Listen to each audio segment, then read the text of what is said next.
The morning sun cast long shadows across the Sullivan Ranch, but inside the sprawling Texas home, chaos reigned supreme.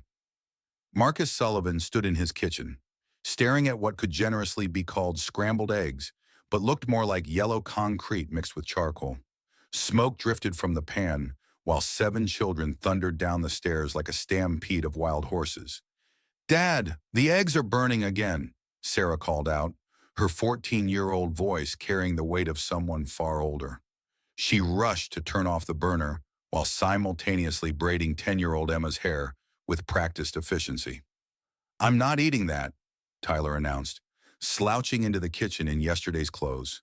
At 16, Marcus's oldest son had perfected the art of looking perpetually annoyed with the world. "I'll grab something at school."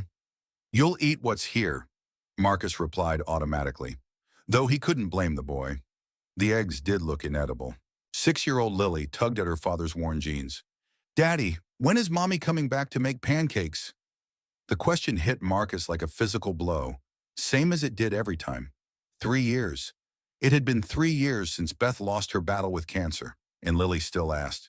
The twins, Jake and Josh, exchanged glances at 12. They remembered enough to know better, but were still young enough to hope. 8-year-old Noah sat quietly at the table, picking at a piece of burnt toast. He'd been the quietest since Beth died, afraid of the dark, afraid of loud noises, afraid of being left alone.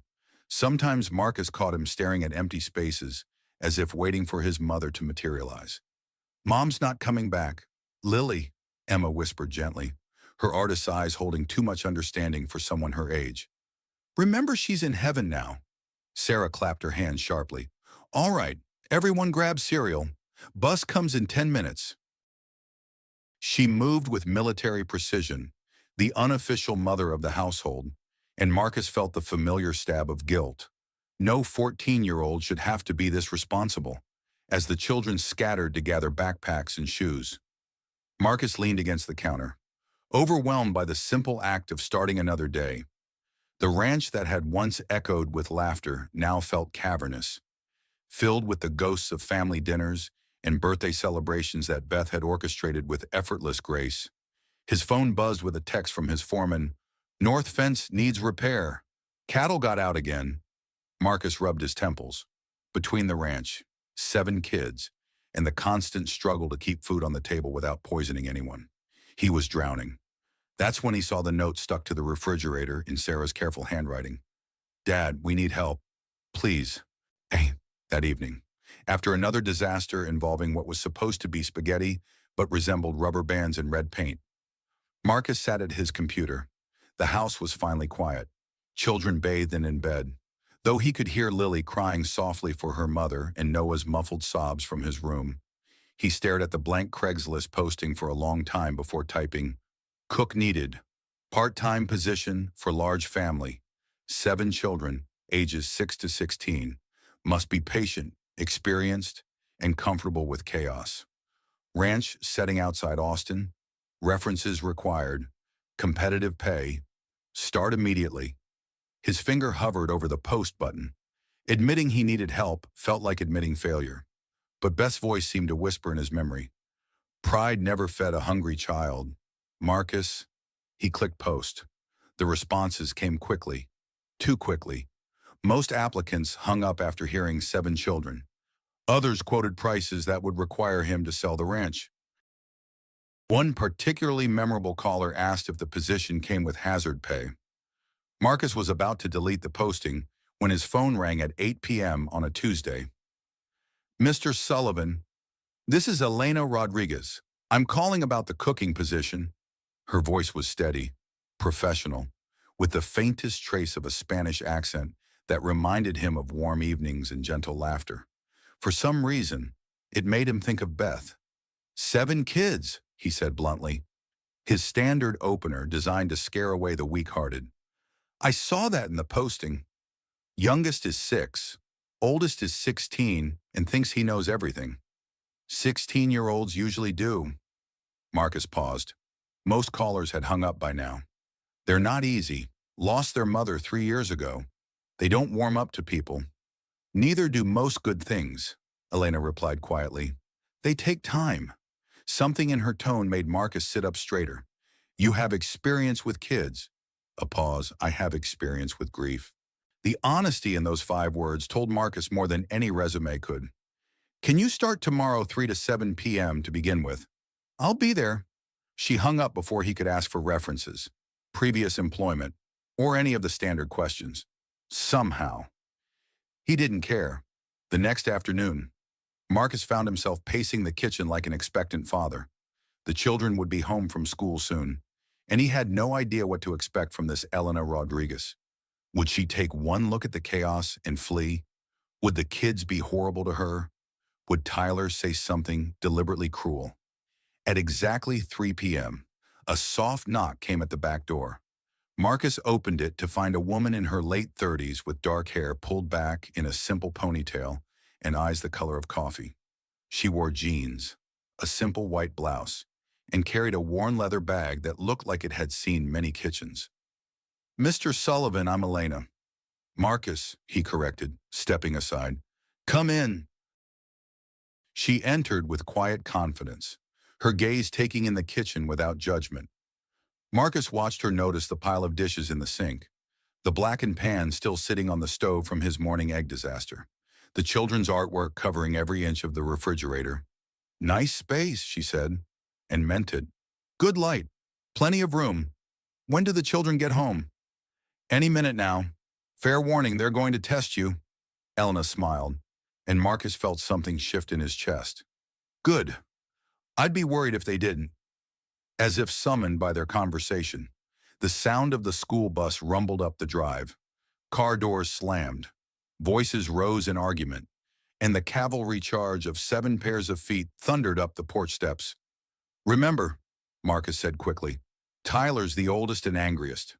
Sarah tries to mother everyone. The twins are chaos incarnate. Emma barely speaks. Noah hides from new people. And Lily asks when mommy's coming home. Elena finished softly. I understand. The back door exploded open, and the Sullivan children poured into the kitchen like a force of nature. They stopped short when they saw Elena. 7 pairs of eyes ranging from curious to hostile studying this stranger in their domain. Tyler, tall and lanky with his father's stubborn jaw, crossed his arms. Who's this? This is Elena, Marcus said. She's going to help with cooking.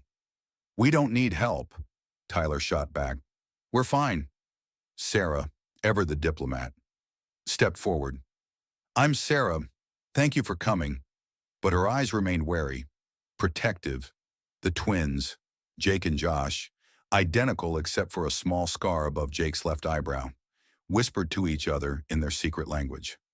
Emma hung back, clutching a drawing pad to her chest. Noah had already disappeared behind his father's legs. Lily, however, marched straight up to Elena with the fearless curiosity of a 6-year-old. Are you going to make us real food? Daddy burns everything. Elena knelt to Lily's level. What's your favorite real food? Pancakes. But they have to be fluffy, not flat, and with faces made of berries. Pancakes with faces, Elena mused seriously. That's very important. Flat pancakes are definitely not acceptable, despite himself. Marcus saw Tyler's mouth twitch almost into a smile. I don't like pancakes, announced Josh. They're too sweet. What do you like? Elena asked. Tacos, but not the crunchy kind. The soft ones with cheese and… Josh likes everything with cheese, Jake interrupted. He'd put cheese on ice cream if Mom… He stopped abruptly, the kitchen falling silent. Elena didn't flinch. Cheese is excellent. Cheese makes everything better. Not ice cream, Emma whispered, speaking for the first time. Actually, Elena said conspiratorially, there's something called mascarpone cheese that's delicious on strawberries. It's like ice cream's sophisticated cousin. Emma's eyes widened with interest. All right, Elena announced, standing and clapping her hands together. Who wants to help me figure out what's in your kitchen? We know what's in our kitchen, Tyler said defensively. Good. Then you can show me where your mother kept the good spices. The words hung in the air. Marcus tensed, waiting for the explosion. The tears, the angry outburst that usually followed any mention of Beth's belongings.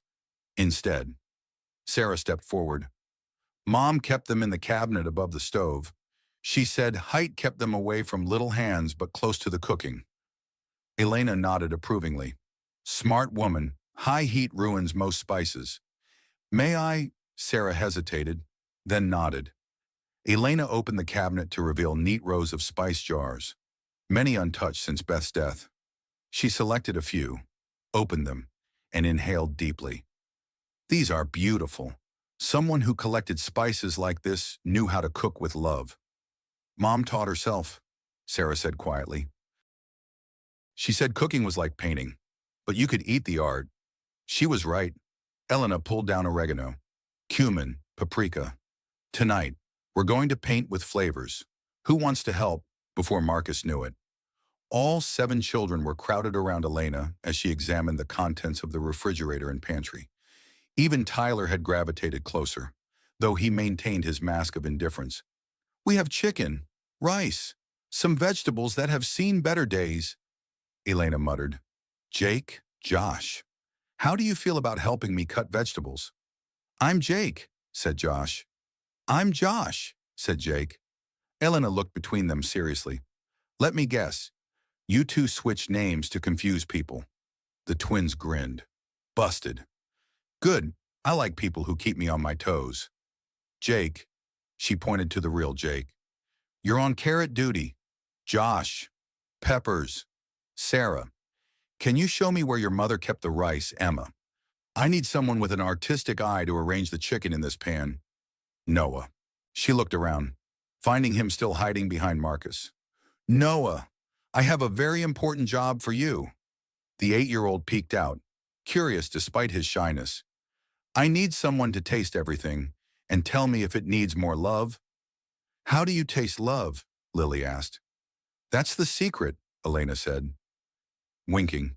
When food is made with love, it tastes like home. For the next 2 hours, the Sullivan kitchen transformed. Elena directed the children with gentle authority, giving each one a task that made them feel important. She taught Jake how to cut carrots on the diagonal. It's fancier and they cook more evenly. Showed Josh how to remove pepper seeds without getting them under his fingernails. And let Emma arrange the chicken pieces in the pan like a work of art. Tyler, despite his best efforts to remain aloof, found himself drawn into conversation about spices and cooking techniques. Elena treated him like an adult, asking his opinion on seasoning levels and actually listening to his answers. Sarah watched with the careful attention of someone used to being in charge, but gradually relaxed as she realized Elena wasn't trying to take over. She was trying to help. Noah's job as official taster meant he got to try each component as it was prepared.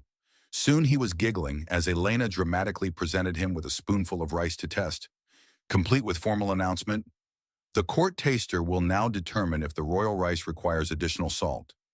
Lily appointed herself Elena's sous chef, which mostly involved standing on a step stool and narrating everything Elena did in a running commentary that kept everyone laughing. Marcus stood in the doorway, forgotten, watching his children engage with this stranger in a way he hadn't seen since Beth died.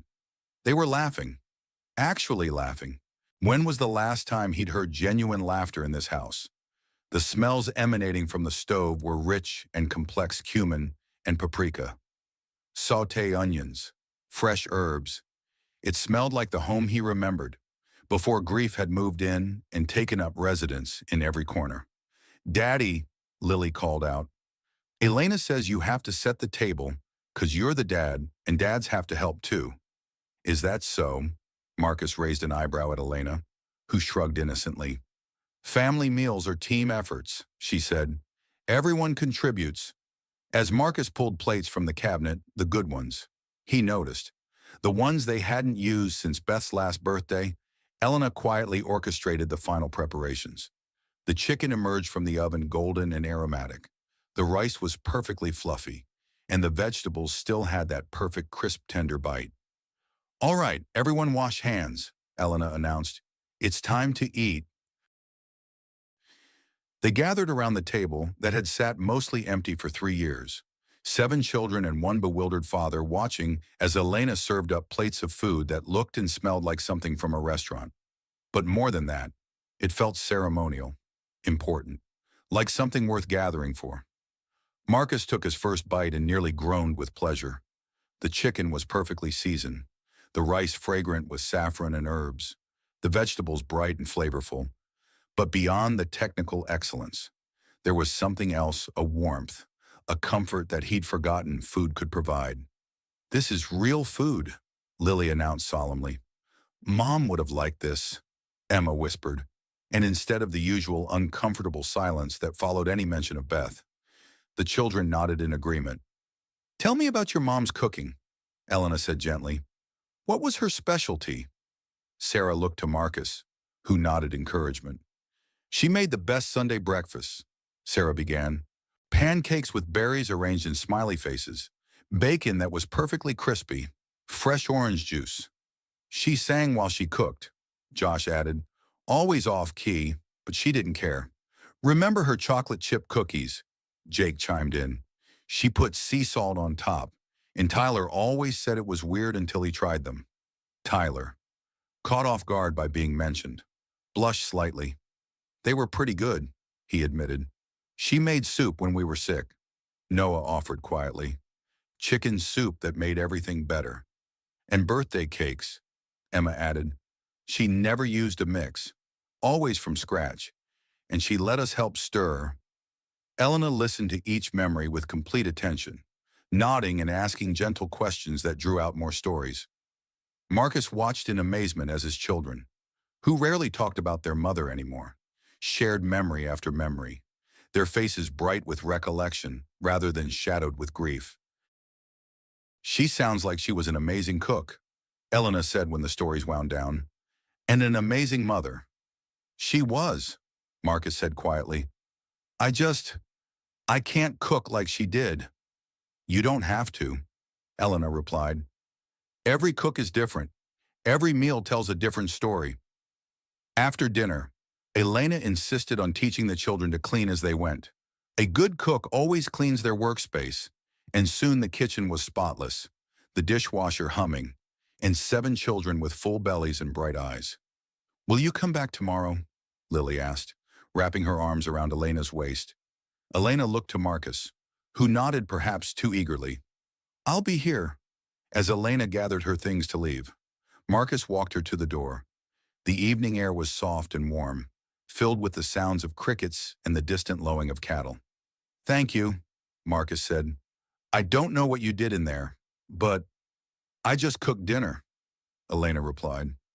"Your children did the rest." "Cool, they haven't talked about their mother like that in months. Usually when someone mentions Beth, everyone gets uncomfortable and changes the subject."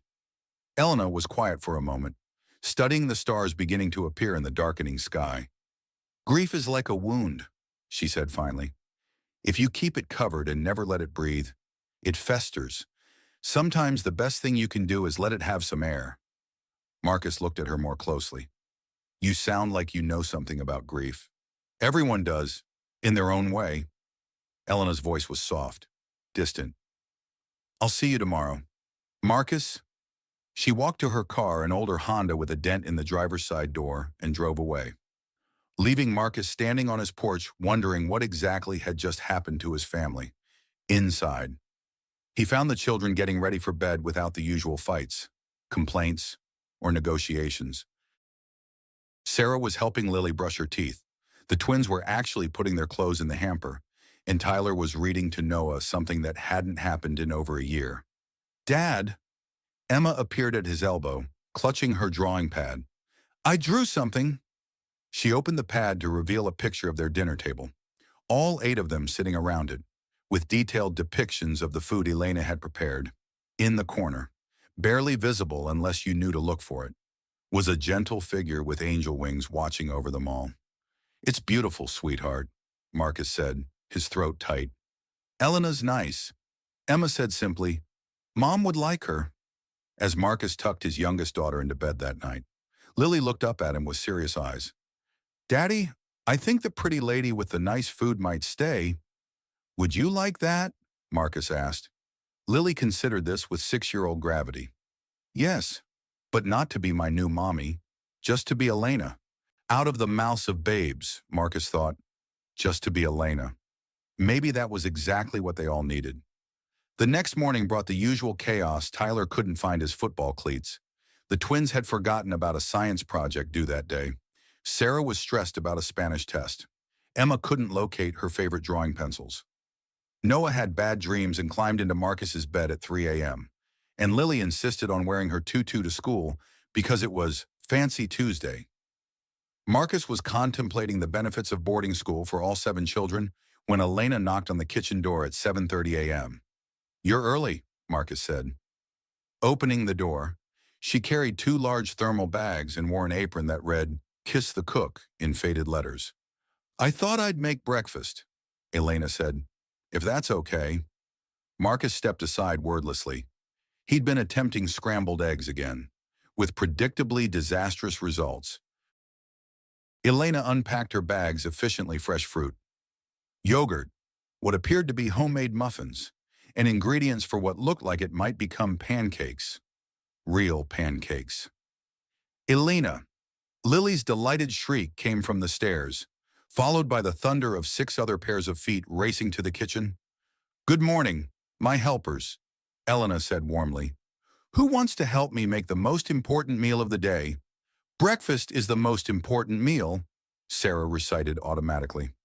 "Actually," Elena said, winking, "the most important meal is the one you share with people you care about.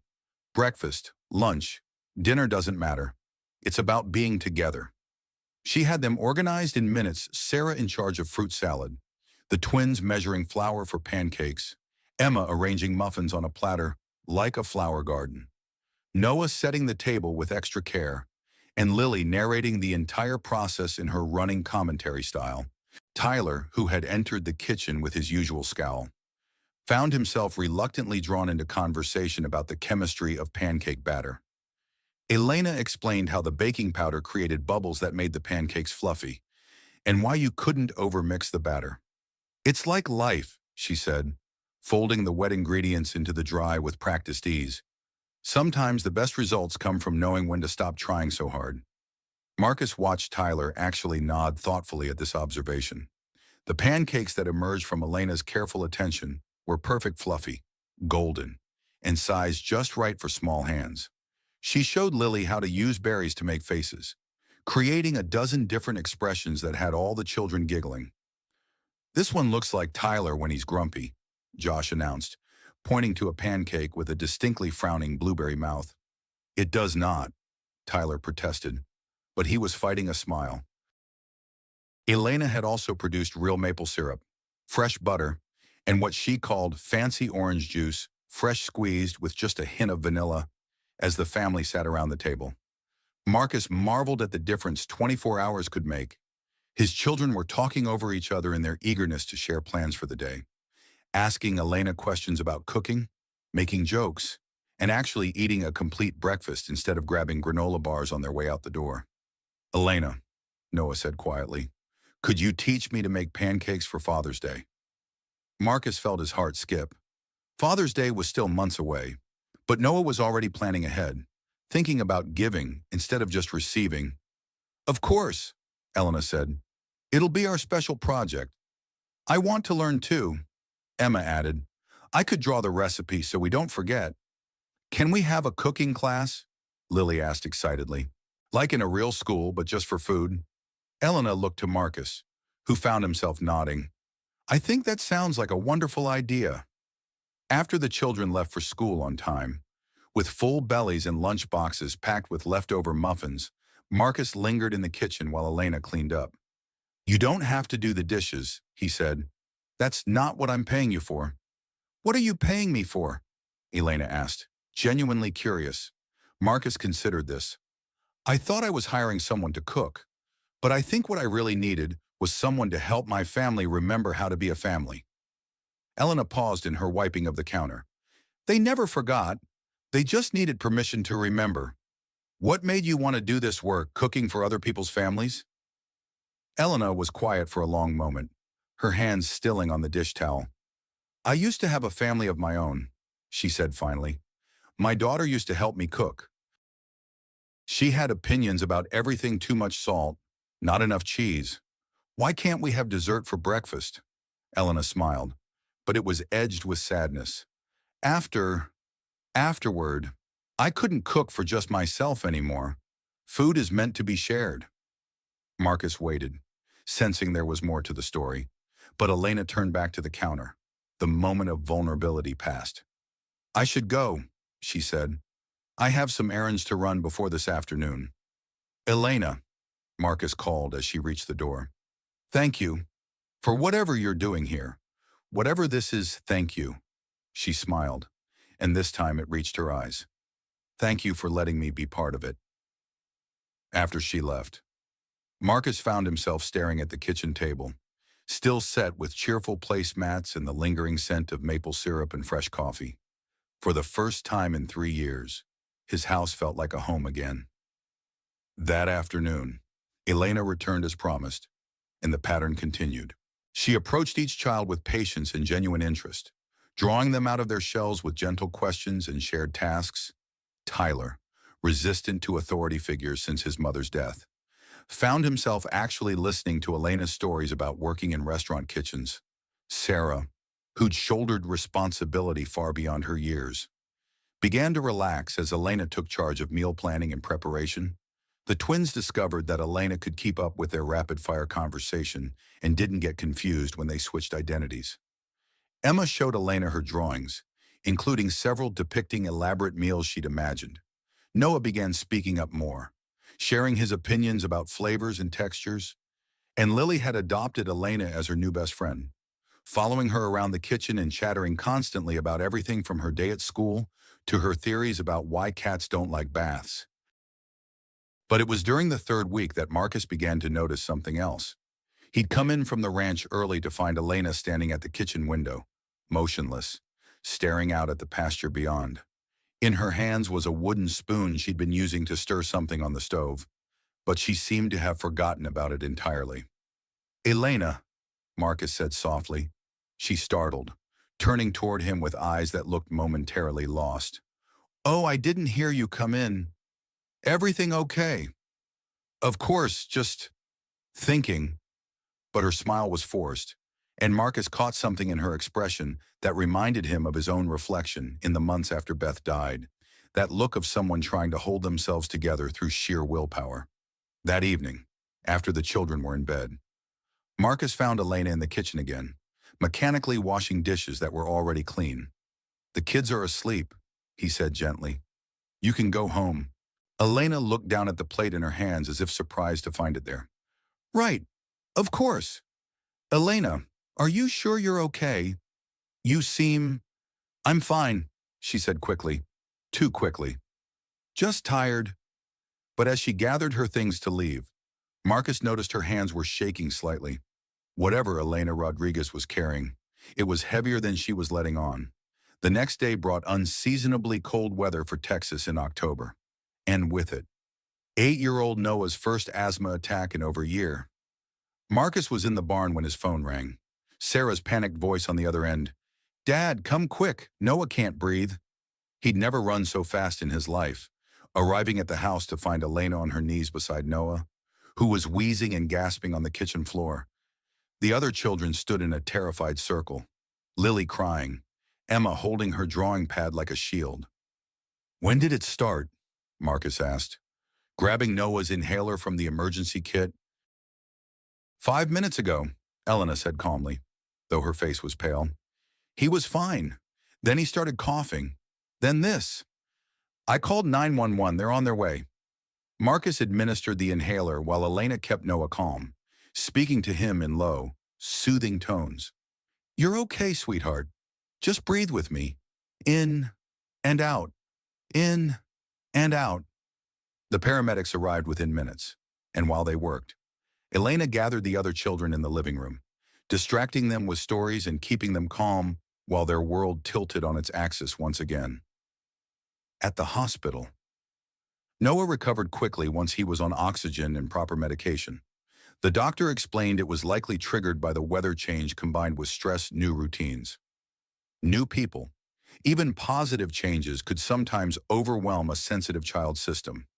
He'll be fine, the doctor assured Marcus. Kids are resilient, but you might want to watch for triggers. On the drive home, Noah fell asleep in the back seat while the other children peppered Marcus with questions. Was Noah going to be okay? Would he have to go back to the hospital? Was this like when Mom got sick? Marcus answered as best he could, but his own hands were shaking. The terror of almost losing another family member. The helplessness of watching his child struggle to breathe. It brought back every horrible moment of Beth's illness when they arrived home. Elena was waiting on the porch with a thermos of soup and a basket of fresh bread rolls. "How is he?" she asked immediately. "Better.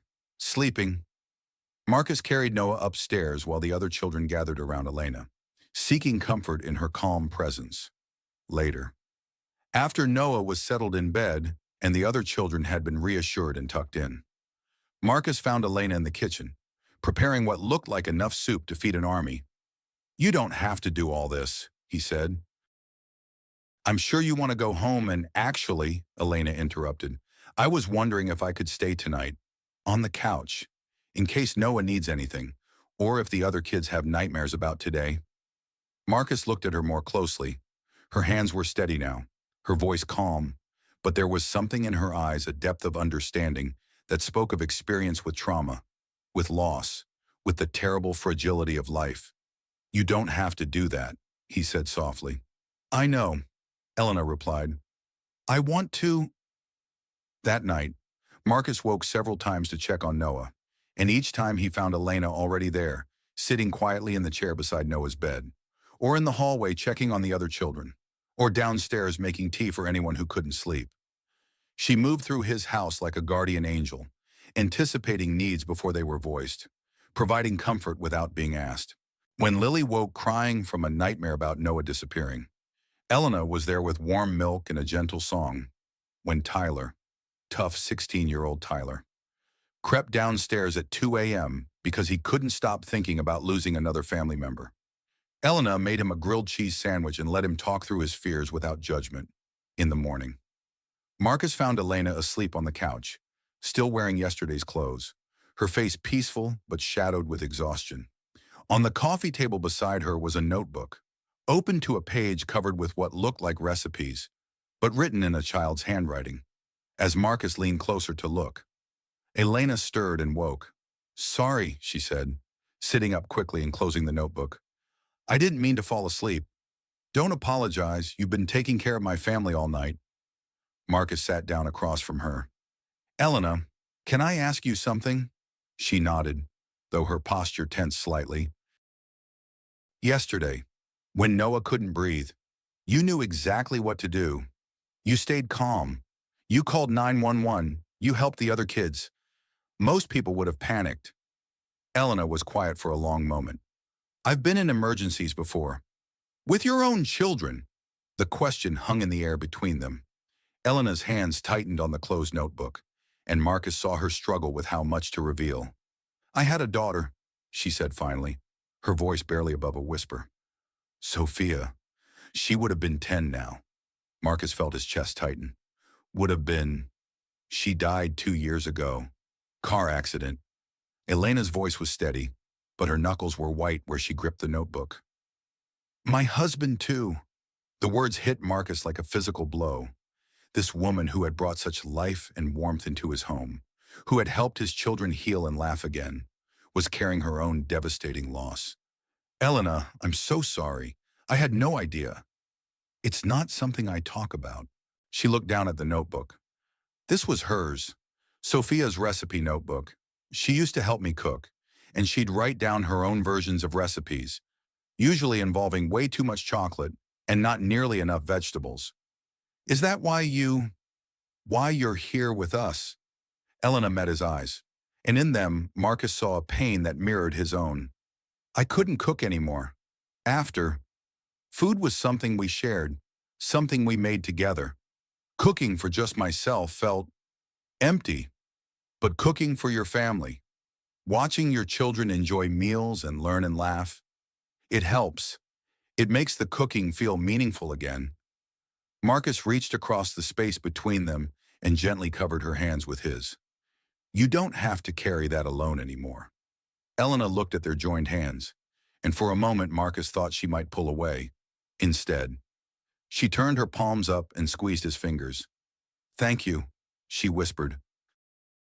Upstairs, footsteps thundered on the floorboards as 7 children began their morning routine, but for just a moment longer. Marcus and Elena sat in the quiet understanding of 2 people who had loved and lost and were learning to love again. The rhythm of their days shifted after that night. Elena arrived earlier and stayed later, becoming less of an employee and more of a... What Marcus wasn't sure how to define what she was becoming. She wasn't trying to replace Beth. She was too respectful of his wife's memory for that. But she was filling spaces in their family that had been empty for too long. She instituted cooking school on Saturday mornings, teaching each child techniques appropriate to their age and interest level. Tyler learned to properly season meat and manage cooking temperatures. Sarah mastered knife skills and sauce preparation. The twins specialized in breakfast items, pancakes, omelets, and their particular favorite, bacon that was perfectly crispy but not burned. Emma focused on decorative elements, turning simple dishes into works of art. Noah became the family's official taster, developing a sophisticated palate for spices and seasonings. And Lily appointed herself head of special ingredients, love, laughter, and the occasional glitter that somehow made everything taste better. But it was the quiet moments that began to matter most to Marcus. The way Elena hummed while she cooked, unconsciously echoing Beth's old habit. How she listened to each child's day with complete attention, asking follow-up questions that showed she truly cared about their answers. The gentle authority with which she settled disputes, and the patience she showed when helping with homework that had somehow become part of her unofficial duties. One evening in late October, Marcus came in from the barn to find the kitchen empty, except for Elena, who was sitting at the table with a cup of tea and Sophia's recipe notebook open in front of her. "Kids already in bed?" he asked, washing his hands at the sink. "Sarah took charge of bedtime stories tonight." Elena replied, "She's very responsible. Too responsible sometimes. I worry she's growing up too fast. She's protecting her family the only way she knows how." Elena said, "But she's still a child who needs protecting too." Marcus poured himself coffee and sat across from Elena. "May I ask what you're reading?" Elena hesitated, then turned the notebook toward him. Sophia's recipe for monster cookies. They were basically chocolate chip cookies with everything she could think of, added M&Ms, pretzels, marshmallows, sprinkles. Marcus smiled. "Sounds like something Lily would invent." They have very similar tastes in dessert architecture. Elena's fingers traced the childish handwriting. Sophia was convinced that the more ingredients you added, the more love the cookies contained. Smart kid. She was. Elena's voice grew soft. She would have loved your children, especially Lily. They both believe in magic. "Elena," Marcus said carefully, "can I ask what happened? You don't have to tell me, but..." Elena closed the notebook and wrapped her hands around her tea mug. "David, my husband, was picking Sophia up from dance class. Thursday night. 6:30, same routine we'd done 100 times. A drunk driver ran a red light and hit them head on." Her voice was matter-of-fact, but Marcus could see the effort it took to maintain that calm. "David died instantly. Sophia lived for 3 hours at the hospital." Marcus felt sick. "Elena, the worst part," she continued, staring into her tea, "was that I was at home making dinner, their favorite chicken enchiladas with extra cheese. I kept it warm for hours, thinking they were just running late. I didn't know they were never coming home. God, Elena, I can't imagine. For months afterward, I couldn't cook anything. The smell of food made me sick. I lost 30 pounds and probably would have wasted away completely if my neighbor hadn't started bringing me meals." Elena looked up at Marcus. "Then one day, about a year later, I smelled someone making chocolate chip cookies, and instead of making me sad, it made me remember Sophia laughing in our kitchen, flour in her hair, chocolate on her cheeks. I realized I wasn't honoring her memory by refusing to cook. I was burying it. So you started cooking again." "I started cooking for other people, families who needed help, elderly neighbors, anyone who needed a meal made with care." Elena's voice grew stronger. It became a way to keep Sophia's love of cooking alive. Even though she wasn't there to share it, Marcus reached across the table and covered Elena's hand with his. She'd be proud of what you're doing. I hope so. Elena turned her hand palm up and squeezed his fingers. Your children have given me a gift. Marcus, they've let me be part of a family again, even if it's not the family I lost. Elena, Marcus said quietly, what you've given us is so much more than cooking. You've given us back our laughter, our sense of home, each other. They sat in comfortable silence for a moment, hands linked across the table. Two parents who had learned that love doesn't die with loss, it just finds new ways to express itself. There's something else, Elena said suddenly.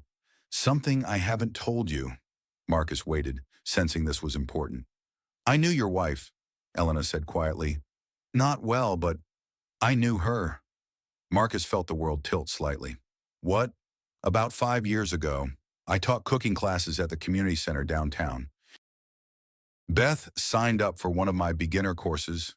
Elena's voice grew gentle with memory. She was terrible at first, burned everything. Couldn't crack an egg without getting shell everywhere. But she was determined to learn because she wanted to cook for her family. Marcus stared at Elena, his mind reeling. You taught Beth to cook for 6 weeks. She was one of my favorite students because she never gave up. No matter how many disasters she created, Elena smiled. She talked about you and the children constantly, how Tyler was starting to play football, how Sarah was reading chapter books, how the twins were learning to ride bikes. I remember that class, Marcus said slowly. She came home every Tuesday night covered in flour and so excited about what she'd learned. She said her teacher was patient and kind and made everyone feel like they could become real cooks if they just practiced enough. She did become a real cook. More than that, she became someone who cooked with love. Elena's eyes were bright with unshed tears. The last class, she brought in a batch of chocolate chip cookies she'd made for your family. They were perfect golden brown, just the right balance of crispy and chewy. She was so proud. Marcus felt his own eyes burning. She never stopped talking about those cookies. Said they were proof she'd finally figured out the secret to cooking. She had, Elena whispered. The secret was never about technique or recipes. It was about cooking for people you love. Elena, why didn't you tell me this before? Because I wasn't sure you'd want someone around who reminded you of Beth. And because, she hesitated, because working with your family has helped me heal too. And I was afraid if you knew the connection, it might change things. Marcus stood up and moved around the table, pulling Elena into a gentle hug. It doesn't change anything except to make me more grateful. Beth would be so happy to know you're here, taking care of her children. Elena leaned into the embrace, and Marcus felt her shoulders shake with quiet tears. I miss her, she whispered. I only knew her for 6 weeks, but she was so full of life, so devoted to her family. I miss having students like her. She'd want you to know, Marcus said softly, that her children are lucky to have you, and so am I. They held each other in the quiet kitchen, two people bound together by loss and love, and the memory of a woman who had brought them both joy in different ways. When they finally separated, Elena wiped her eyes and smiled. There's one more thing Beth would want you to know. What's that? She was planning to surprise you with a home-cooked Thanksgiving dinner that year. She'd been practicing the recipes for weeks, determined to make everything from scratch. Elena's smile grew wider. I still have her menu, written in her terrible handwriting, with little notes about what each person in the family liked best. Marcus felt his heart clench with love and loss. She never got to make that dinner. No, Elena said quietly, but maybe this year, we could make it together in her honor. Marcus looked at this woman who had brought his family back to life, who had loved and lost just as he had, who carried pieces of his wife's memory in her heart alongside her own grief. I think, he said, Beth would love that idea. November arrived with crisp mornings and the kind of golden light that made everything look like a painting. The children had grown comfortable with Elena's daily presence, no longer surprised to find her in the kitchen when they came downstairs for breakfast or raced in from school hungry and full of stories.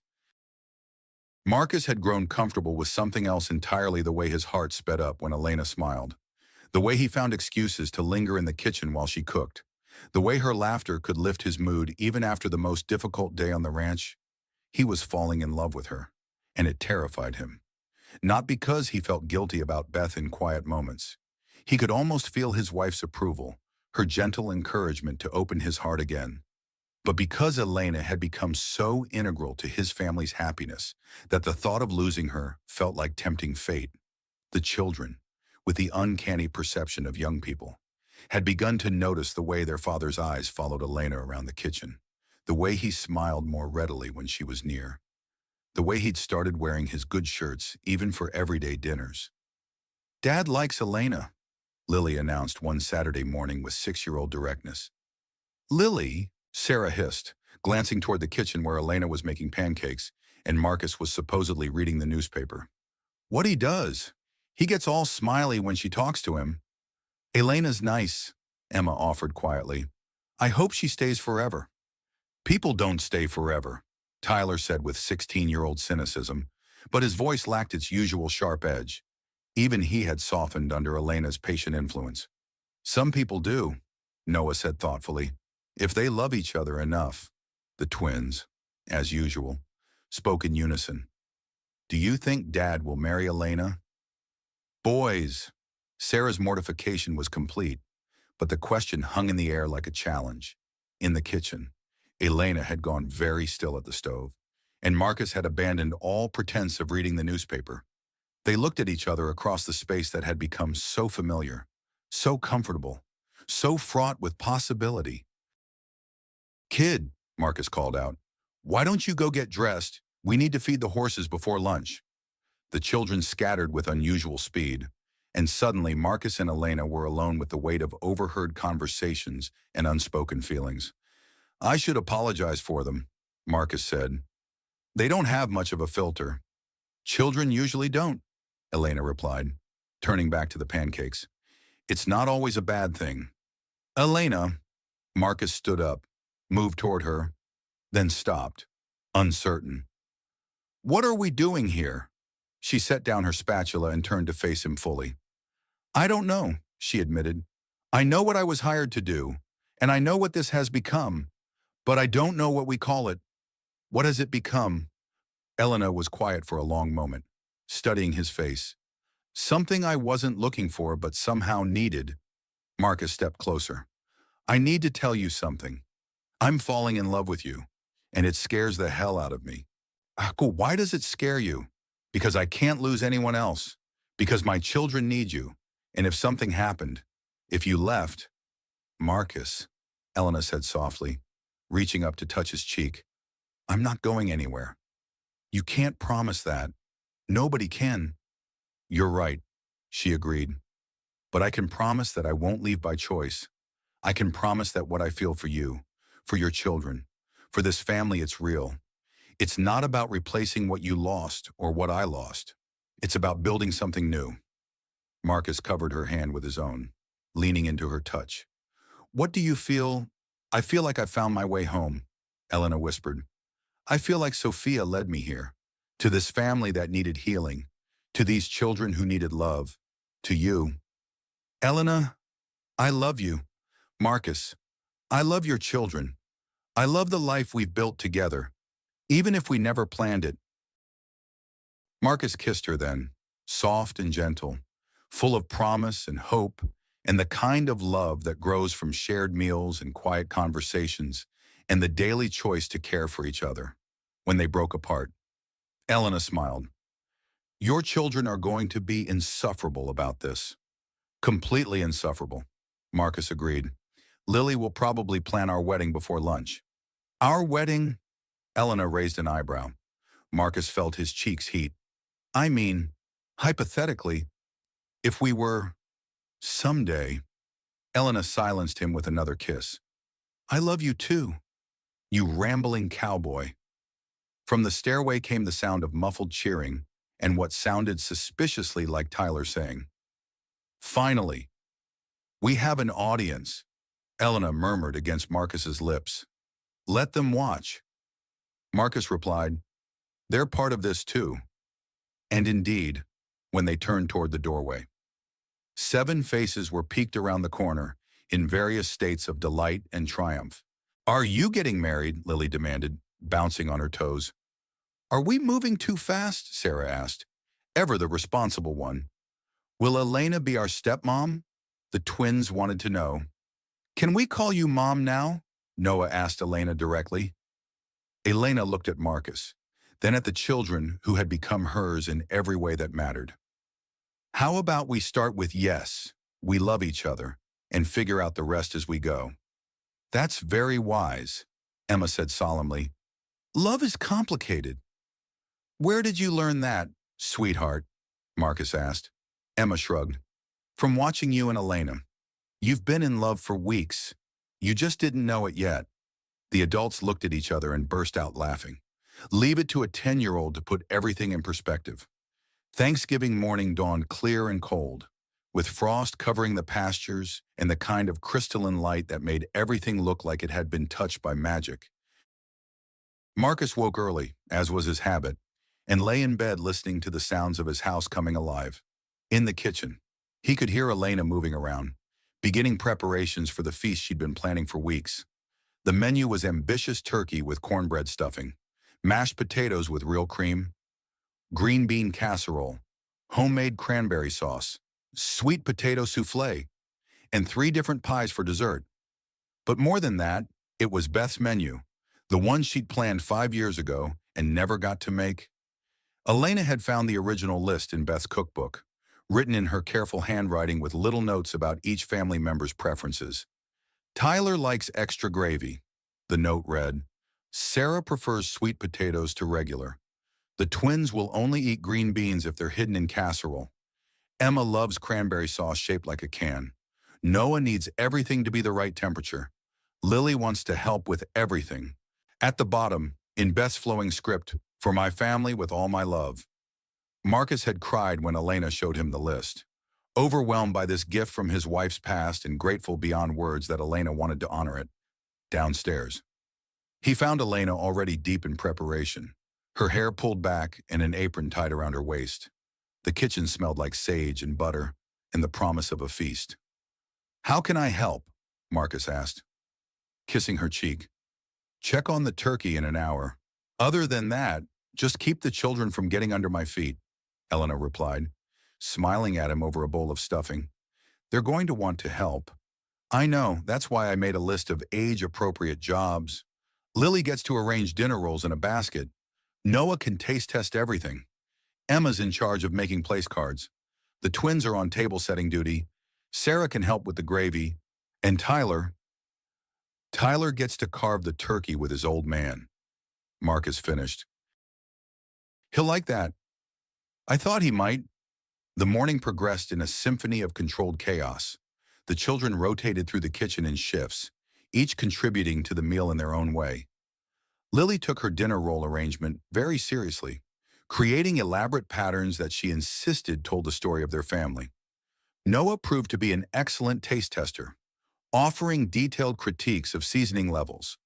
Emma's place cards were works of art, each one featuring a tiny drawing related to the person who would sit there.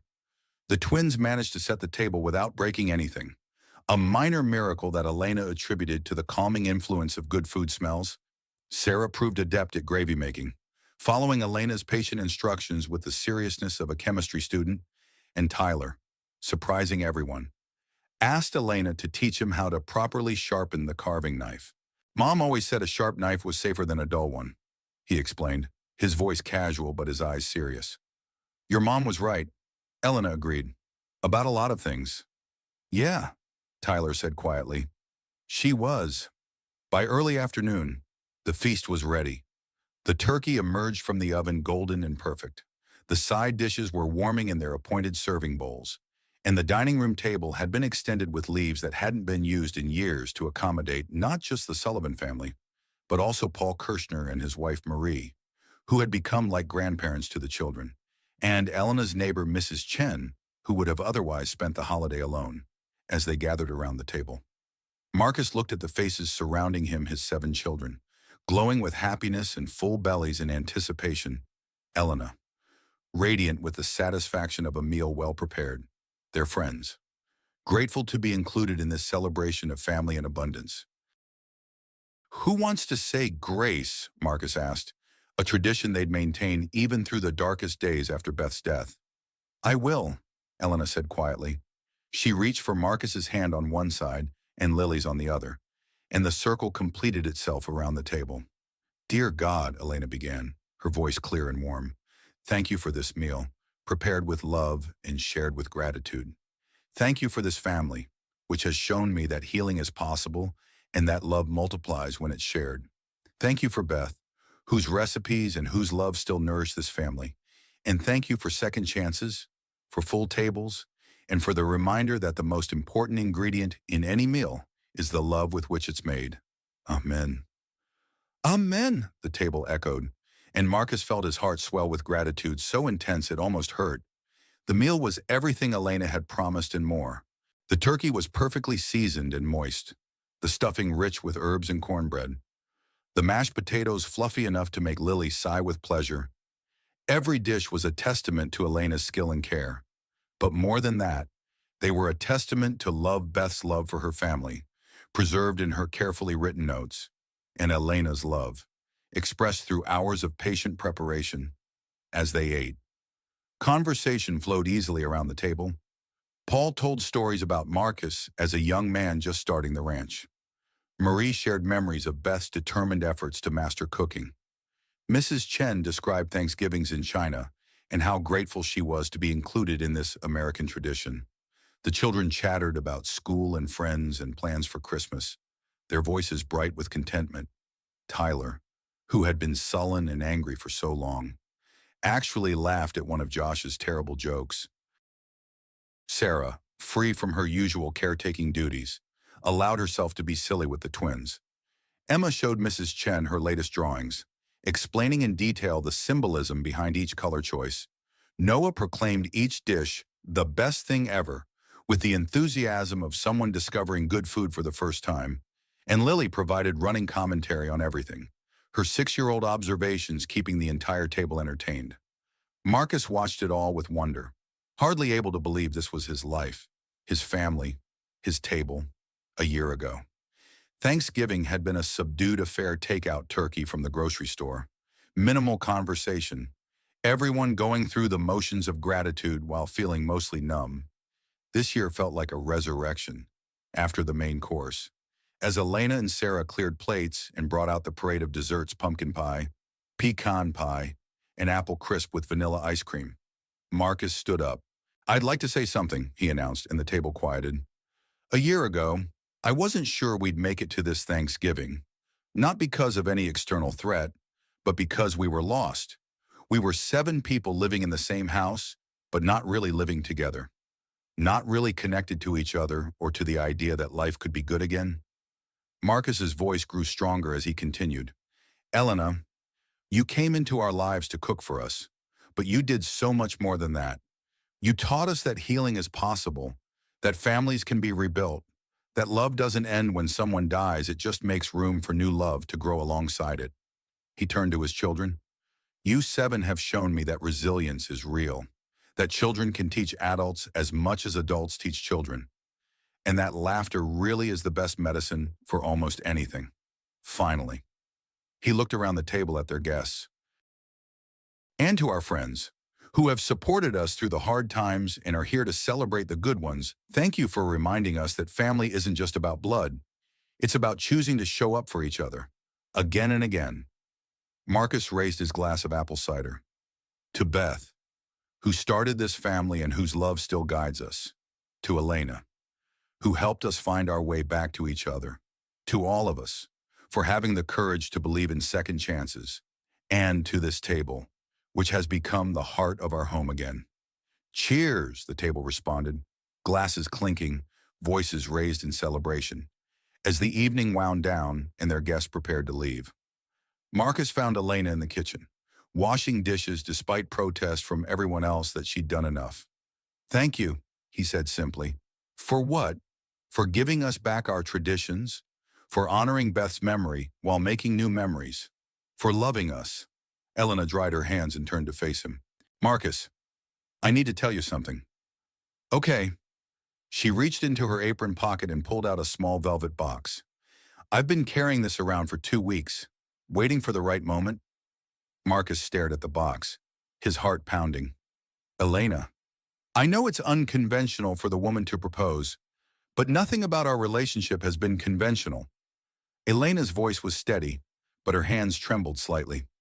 I love you, Marcus Sullivan. I love your children as if they were my own. I want to build a life with you, officially and forever. Will you marry me? Marcus laughed, a sound of pure joy and disbelief. Are you serious? Completely serious. Elena Rodriguez, I have never wanted anything more in my entire life than to marry you. He pulled her into his arms, spinning her around the kitchen. Yes, yes, 1,000 times yes. From the doorway came the sound of applause and cheering. 7 children stood there in their pajamas, faces bright with delight and triumph. We knew it, Lily shouted. We knew you'd get married. How long have you been eavesdropping? Marcus asked, not really caring about the answer. Since, thank you, Tyler admitted with a grin. We wanted to make sure Elena said yes. Actually, Sarah corrected, we wanted to make sure Dad said yes. Elena's been part of our family for months. Dad was the holdout. Marcus looked at Elena, who was laughing so hard she had tears in her eyes. I love your children, she managed to say. Our children, Marcus corrected, and Elena's laughter turned to happy tears. The wedding took place on a crisp December morning at the ranch, with Pastor Williams officiating and what seemed like half the county in attendance. Elena wore a simple ivory dress that Elena had helped her pick out, and Marcus wore his best suit with a tie that Lily had insisted matched Elena's flowers. The ceremony was held in the barn, decorated with white lights and winter greenery by Sarah and Emma, who had thrown themselves into wedding planning with the enthusiasm of professional coordinators. Tyler walked Elena down the aisle, proud and protective in his role as surrogate father figure. The twins served as ring bearers, managing not to lose the rings despite several close calls. Noah and Emma were in charge of music, operating an old CD player with the seriousness of symphony conductors, and Lily, of course, was the flower girl, scattering rose petals with dramatic flair while providing running commentary on everything from Elena's dress to the appropriateness of crying at weddings. I take you, Elena Rodriguez, Marcus said when the time came for vows, to be my wife, my partner, and the mother of my heart to our 7 children. You came into our lives as a cook, but you became so much more our healer, our teacher, our bridge back to joy. I promise to love you, support you, and share every meal with you for the rest of our lives. I take you, Marcus Sullivan, Elena replied, her voice strong and clear, to be my husband, my partner, and the father who helped me learn that families can be built as well as born. You and your children gave me a reason to cook again, to hope again, to love again. I promise to nourish your body and soul, to stand by you through all seasons, and to help you raise these magnificent children with all the love in my heart. When Pastor Williams pronounced them husband and wife, the barn erupted in cheers. Marcus kissed his new bride, while their children whooped and applauded and generally made enough noise to be heard in the next county. The reception that followed was a potluck affair, with every family contributing a dish and the long tables groaning under the weight of shared abundance. Elena and Marcus's wedding cake was simple vanilla with buttercream frosting, but it was surrounded by dozens of other desserts brought by friends and neighbors who wanted to celebrate this union that had brought so much joy to the community. As the evening progressed and the dancing began, Tyler had surprised everyone by asking Elena for the first dance after Marcus. A gesture that left both adults in tears, Marcus found himself standing at the edge of the celebration, watching his new wife laugh with Mrs. Chen while Lily climbed into her lap for a better view of the festivities. You look happy, Paul Kirshner said, joining Marcus with 2 cups of coffee. I am happy, Marcus replied, accepting the coffee gratefully. Happier than I thought I'd ever be again. Beth would be pleased, Paul said quietly. She always worried about what would happen to you all if something happened to her. I think she'd like knowing Elena found you. I think so too, Marcus agreed. Elena says she feels like Beth led her here, and some days I think she might be right. They stood in comfortable silence for a moment, watching as Elena helped Emma show off her latest drawing to a group of admiring adults, while simultaneously keeping track of Noah's sugar intake and mediating a dispute between the twins about wedding cake protocol. She's got this, Paul observed. The kids, the chaos, all of it. She just fits. Yeah, Marcus said, his voice soft with wonder. She does. Later that night, after the last guest had gone home and the children had finally been persuaded to go to bed. But we want to stay up for the whole wedding night, Lily had protested. Marcus and Elena sat on their front porch swing, wrapped in blankets and watching the stars. So, Elena said, curled against Marcus's side, how does it feel to be married again? Right, Marcus replied immediately. It feels right. How does it feel to be a mother of 7? Elena laughed. Terrifying and wonderful and like something I was meant to do, but never knew I wanted. Any regrets? Only one, Elena said seriously, and Marcus tensed. I wish Sophia could have met them. She would have loved having big brothers and sisters. Marcus tightened his arms around his wife. Maybe she did meet them. In a way, maybe she's part of what brought you here. I'd like to think so. They sat in peaceful silence for a while, listening to the night sounds of the ranch and the distant murmur of their children settling into sleep in the house behind them. Marcus, Elena said eventually, what? Thank you. For what this time? For taking a chance on a broken woman who answered your ad. Marcus tilted Elena's chin up so he could look into her eyes. Elena Sullivan, you were never broken. You were healing. There's a difference. How do you know? Because broken things can't love the way you love. Broken things can't cook meals that taste like home. Broken things can't take 7 scared, grieving children and help them remember how to be a family. Elena's eyes filled with tears. I love you, Marcus Sullivan. I love you too, Elena Sullivan. Welcome to the family. I've been part of this family since the first pancake, Elena replied, smiling through her tears. This just makes it official. From somewhere inside the house came a crash, followed by hushed voices and what sounded suspiciously like someone being shushed. Our children are still awake, Elena observed. Probably planning tomorrow's breakfast menu, Marcus replied. Lily mentioned something about celebration pancakes shaped like wedding rings. Of course she did. Marcus stood up, extending his hand to Elena. Come on, Mrs. Sullivan. Let's go see what trouble our family's getting into. Our family, Elena repeated, as if testing the words. I like the sound of that. Hand in hand. They walked into their house full of children and laughter, and the promise of thousands more meals shared around the table that now truly fed 8 and closed the door on their old lives. Ready to begin their new one together? In the kitchen. The coffee pot was already set for morning. 7 lunch boxes were lined up on the counter, and a note was stuck to the refrigerator in Lily's careful handwriting. Welcome home, Mama Elena. Love, your family. Sometimes the most extraordinary miracles happen one meal at a time, around a dinner table, in the quiet moments when love grows strong enough to heal what seemed irreparably broken. The Sullivan Ranch was full of such miracles now, and would be for many years to come.